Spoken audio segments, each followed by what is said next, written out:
Good morning all of you. चला, तर या पाठीमागच्या लेक्चर मध्ये आपण पाहिलं होतं होमोफोन्स. होमोफोन्स म्हणजे काय, आपण त्याचा अर्थ पाहिला. होमोफोन्स कशाला म्हणायचं, ते शब्द कसे असतात, हे सर्व गोष्टी आपण पाहिल्या. मी ते थोडक्यात तुम्हाला एक्सप्लेन केलं होतं, परंतु जे काही होमोफोन्स जे आहेत किंवा जे वर्ड्स आहेत, अनेक जे वर्ड्स आहेत, त्या वर्डची लिस्ट मी तुम्हाला एक पीडीएफ फाईल तुमच्या व्हॉट्सअपद्वारे मी तुम्हाला सेंड करेल. ठीक आहे. तर आज आपल्याला एक नवीन टॉपिक पाहायचा आहे. त्या टॉपिकचं नाव आहे काय, टू बी. टॉपिकचं नाव आहे काय, टू बी. तर टू बी म्हणजे काय, तर टू बी याचा अर्थ होतो मराठीमध्ये असणे. टू बी म्हणजे काय, असणे. आता काय भानगड नेमकी, हे असणे म्हणजे काय, कशाला असणे म्हणायचं. आता पहा, असणे म्हणजे पहा काहीतरी एक स्थिती. मग तो कर्ता असेल किंवा वस्तू असेल, प्राणी पक्षी कुठलीही गोष्ट असेल, त्याची एक स्थिती असणे, त्यासाठी काय आपण वापरतो, हे असणे. मग आता पहा, उदाहरणार्थ जसं की फॉर एक्झाम्पल, तो डॉक्टर आहे. तो डॉक्टर आहे.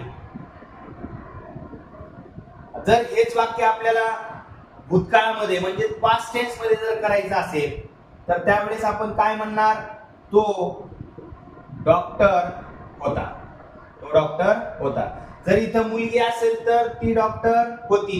जर इथं अनेक वचनी कर्ते असतील तर ते डॉक्टर होते. ओके, म्हणजे कर्त्यानुसार शेवटचा जो शब्द आहे त्याच्यामध्ये एक स्लाइट चेंज होतो, एक छोटासा बदल होत असतो. ठीक आहे. त्यानंतर नेक्स्ट आहे काय, की हेच वाक्य आपल्याला फ्युचर मध्ये बनवायचं, म्हणजे भविष्य काळामध्ये आपल्याला करायचंय. तर त्यावेळेस आपल्याला म्हणावं लागेल काय, की तो डॉक्टर असेल. तो डॉक्टर असेल किंवा होईल किंवा बनेल, हे काय येतं, फ्युचर टेन्स मधले शब्द. ठीक आहे. मग असणे म्हणजे काय, तर हे असण्याची रूप आहेत. वर्तमान काळामध्ये आहे, भूतकाळामध्ये होता आणि भविष्यामध्ये असेल. ठीक आहे. तर हे असण्याची रूप आहेत. जसे या असण्याचे मराठीमध्ये रूप असतात, तसे ज्या टू बीचे इंग्रजीमध्ये रूप असतात, फॉर्म्स असतात. मग ते कुठले फॉर्म्स आहेत, त्या फॉर्मचा यूज कशा पद्धतीने केला जातो, कुठल्या कर्त्यासोबत कुठलं हे टू बीचं फॉर्म यूज केलं जातं, हे आपण पाहणार आहोत. ठीक आहे. चला, तर नेक्स्ट पाहूयात. मग आता पर्सनल प्रोनाउन्स.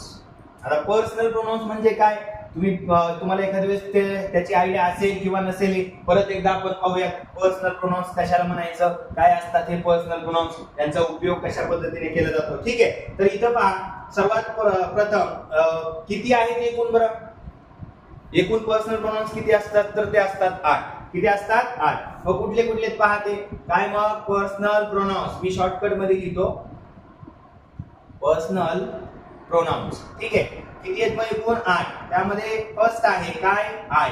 आता यांची जी सिक्वेन्स आहे ती थोडी वेगळ्या पद्धतीने असते, परंतु आपल्याला सोप्या पद्धतीने लक्षात येईल, सोप्या पद्धतीने आपल्याला समजेल, या दृष्टिकोनातून आपण काय करतोय, आपण आपल्या सोयीनुसार यांना लिहितोय. ठीक आहे. चला, मग इथं आहे पहिला हा आय, त्यानंतर इथं दुसरा आहे हा ही, त्यानंतर इथं आहे नेक्स्ट सी, नेक्स्ट आहे इट, नेक्स्ट आहे दे, नेक्स्ट आहे we, next you and at last you.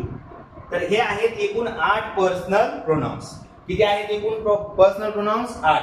कुठले कुठले मग, I, we, she, it, they, we, you आणि यू. ठीक आहे. तर आता पहा, याचा मराठीमध्ये काय अर्थ होतो, तर आय म्हणजे मी. आय म्हणजे मी. हे जे आय आहे हे फक्त आणि फक्त स्वतःबद्दल माहिती सांगण्यासाठी, स्वतःविषयी बोलण्यासाठी, ज्यावेळेस आपण स्वतःबद्दल काहीतरी माहिती सांगत असतो किंवा स्वतःबद्दल काहीतरी नाही का बोलत असतो, त्यावेळेस आपण काय करतो, हे आय यूज करत असतो. ठीक आहे. त्यानंतर ही म्हणजे काय, मग तर ही म्हणजे तो. ही म्हणजे काय, तो. तृतीय पुरुषी एकवचनी करता. आता तृतीय पुरुषी एकवचनी करता म्हणजे काय, तर तृतीय पुरुषी एकवचनी करता म्हणजे तिराईत माणूस. फॉर एक्झाम्पल, मी तुमच्याशी बोलतोय, म्हणजे मी बोलणारा झाला फर्स्ट पर्सन म्हणजे प्रथम पुरुष. तुम्ही माझं ऐकताय म्हणजे मी तुमच्याशी बोलतोय, तुम्ही झाला सेकंड पुरुष. आणि बघ, मी तुमच्याशी तिराईत कोणाबद्दल तरी बोलत असेल, तिसऱ्या व्यक्तीबद्दल, एखाद्या मुलाबद्दल, मुलीबद्दल, माणसाबद्दल किंवा एखाद्या कुठल्या तरी व्यक्तीबद्दल बोलत असेल, तर त्यावेळेस त्याला काय म्हणतो आपण, तृतीय पुरुषी. ठीक आहे. तर हा तृतीय पुरुषी एकवचनी काय आहे, पर्सनल प्रोनाउन आहे. मग ही म्हणजे काय तर तो. त्याचबरोबर जेव्हा आपण आपल्यापेक्षा जे वयाने मोठे असतात, जे आपल्यापेक्षा एल्डर असतात, एल्डर म्हणजे आपल्यापेक्षा वयाने मोठे, तर त्यांच्यासाठी आपण काय करतो, त्यांना आवाजावर बोलतो का आरत्र बोलतो आपण, तर त्यांना आपण काय करत असतो, आवाजावर बोलत असतो. मग त्यावेळेस या हिचा अर्थ काय होतो तिथं ते. फॉर एक्झाम्पल, ते माझे शिक्षक आहेत. आता त्यांना आपण असं म्हणतो का तो माझा शिक्षक आहे असं म्हणतो, आपण म्हणतो ते माझे शिक्षक आहेत. ते माझे शिक्षक म्हणजे आवाजावर, परंतु किती वचनी आहेत ते एक वचनी आहे. ठीक आहे. त्याच पद्धतीने इथे आहे नेक्स्ट सी. सी म्हणजे काय तर ती, आणि आवाजावर बोलायचं असेल आपल्यापेक्षा वयाने एखादी स्त्री मोठी असेल किंवा आदराने बोलायचं असेल तर त्यावेळेस आपण त्याचा अर्थ काय घेतो त्या. ठीक आहे. त्यानंतर नेक्स्ट आहे इथं इट. इट म्हणजे काय मग तर इट म्हणजे तो, ती व ते. तो, ती, ते. तर याचा जो यूज आहे, याचा यूज आपण करतो कशासाठी, प्राणी, पक्षी म्हणजे वस्तू, निर्जीव वस्तू ज्या असतात यांच्याबद्दल बोलताना किंवा त्यांच्याबद्दल सांगत असताना आपण काय करतो, हे इट वापरतो. त्याचबरोबर या इटचा वापर आणखीन एखाद्या वाक्यामध्ये जर नामाची पुनरावृत्ती टाळायची असेल, means to avoid repetition of noun, we use this it. आता रिपिटेशन ऑफ नाउन म्हणजे काय, नामाची पुनरावृत्ती टाळायची असेल म्हणजे काय, अवॉइड करायचं असेल म्हणजे काय, तर पहा थोडक्यात इथं. आता फॉर एक्झाम्पल, माझ्याकडे एक बॅग आहे. I have a bag.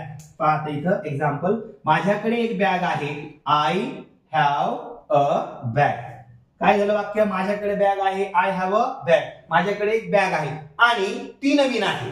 आणि ती नवीन आहे. And it is new. आता इथं पहा, आय हॅव अ बॅग म्हणजे इथं काय, बॅग हे झालं एक नाउन. बॅग हे काय झालं, नाउन. आता हे जे नाम आहे, ह्या बॅग बद्दल आपण इथं परत एकदा बोलायला लागलो, परत एकदा त्या बॅग बद्दल आपण काहीतरी सांगायला लागलो. मग त्यावेळेस पाहता इथं इट इज न्यू. इट म्हणजे कोण, ती म्हणजे कोण, बॅग. माझ्याकडे काय, I have a bag. I have a bag. आता हे जे नाम आहे हे परत असं न वापरता कसं, I have a bag and bag is new.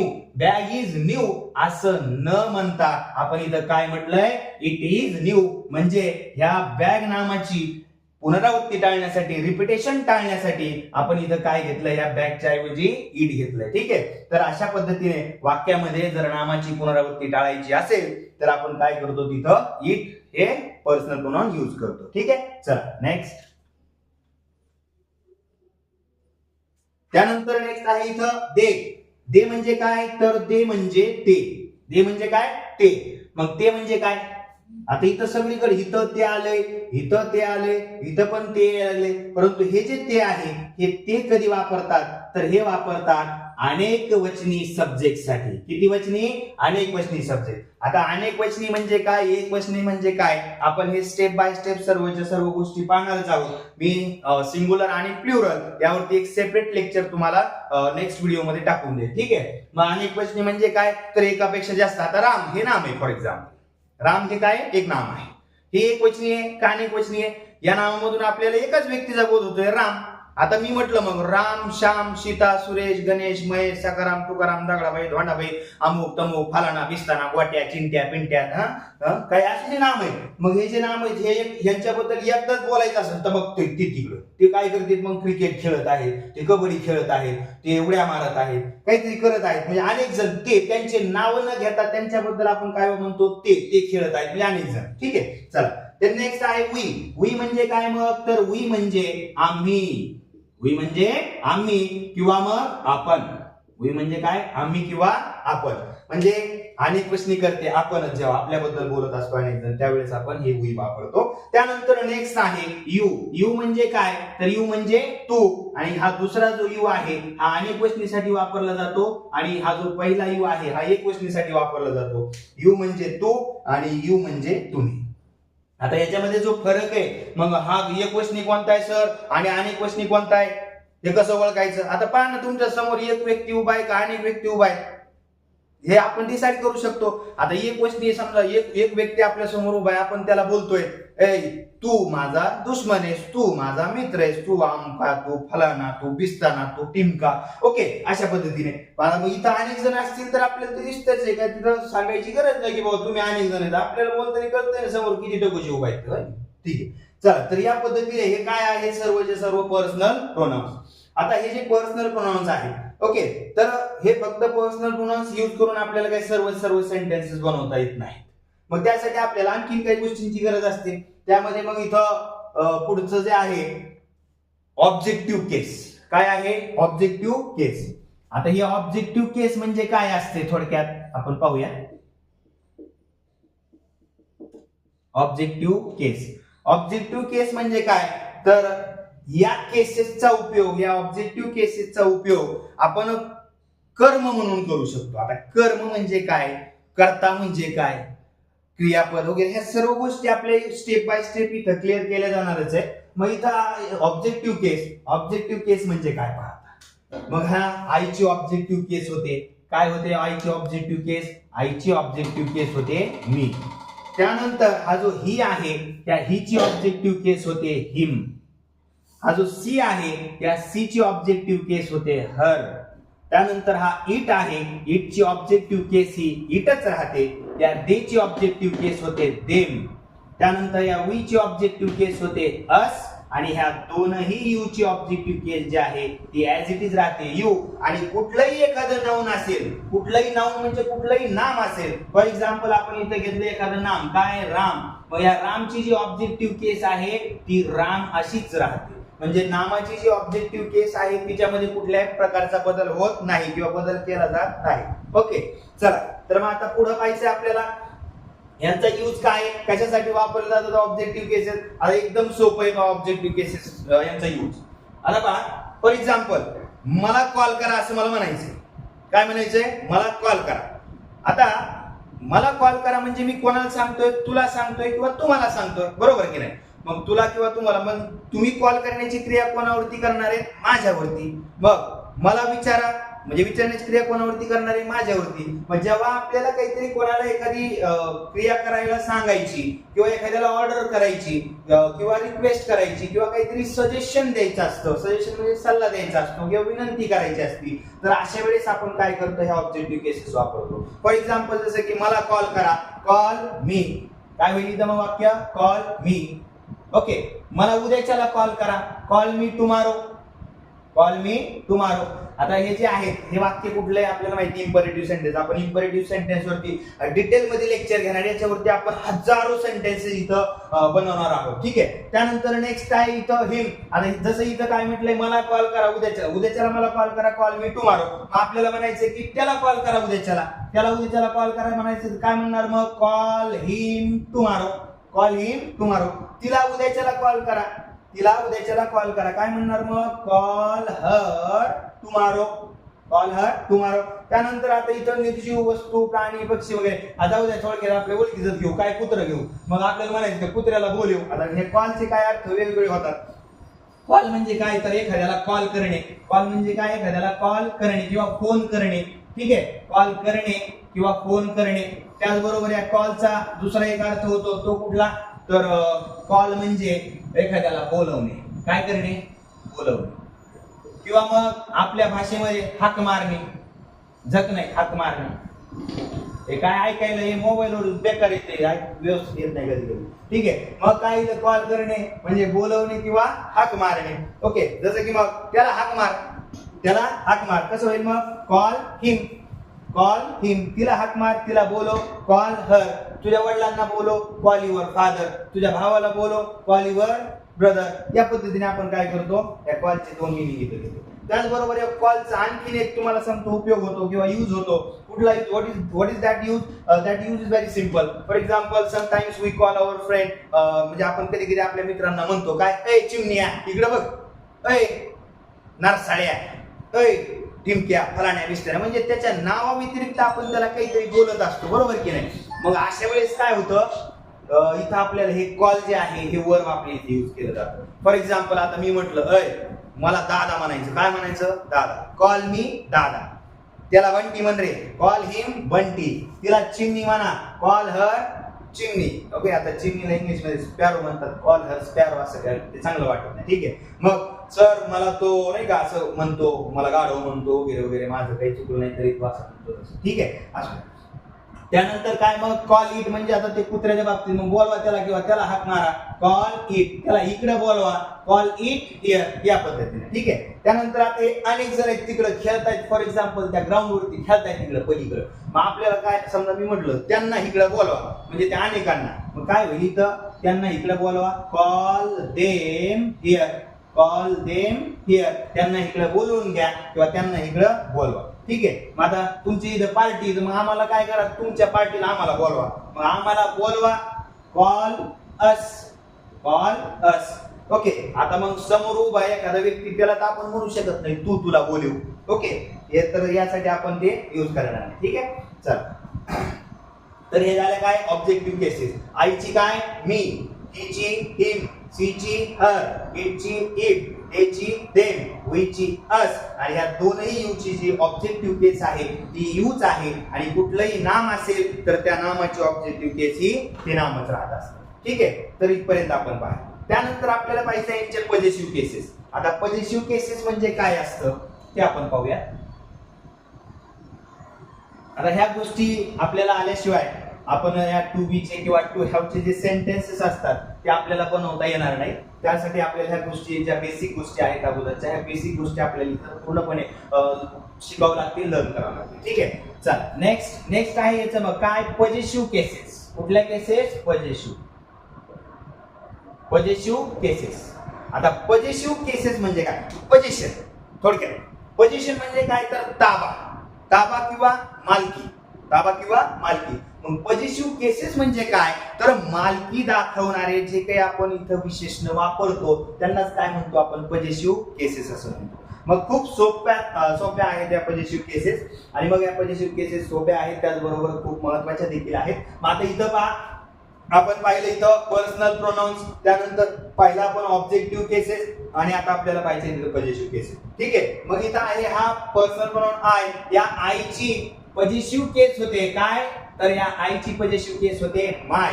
त्यानंतर हा जो ही आहे त्या हिची पॉझिटिव्ह केस होते हिज. त्यानंतर हे जे सी आहे या सी ची पॉझिटिव्ह केस ही होते हर. आता एक गोष्ट लक्षात घ्या, इथं हा जो सी आहे या सी ची ऑब्जेक्टिव्ह केस हर आहे आणि त्याची पॉझिटिव्ह केस देखील काय आहे, हरच आहे. त्यानंतर इथं आहे इट, इटची ऑब्जेक्टिव्ह केस इट आहे, परंतु याची पॉझिटिव्ह केस जी आहे ती काय आहे, इट्स. आता पहा, हे जे इट्स आहे हे इट्स आणि हे इट्स,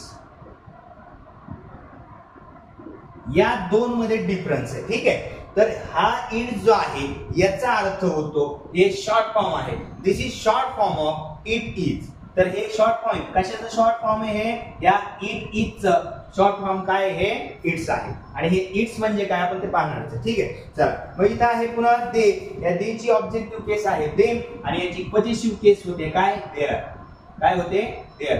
आता तुम्ही म्हणाल की सर हे कसं काय चालू आहे सगळं, इकडे बघा, हे सगळं चालू आहे हे 12 वर्षाच्या अनुभवामधून चालू आहे. हे काही कुठल्या पुस्तकाची वगैरे गरज नाहीये. I don't need any kind of book to teach you. If you wake me up at midnight and you ask me, sir, we want to learn this topic, we want to know information about that topic, so I can give you instantly without wasting a single minute. Okay. So next, we ची objective केस आहे अस. त्यानंतर next आहे याची positive केस ती होते R. काय होते, R.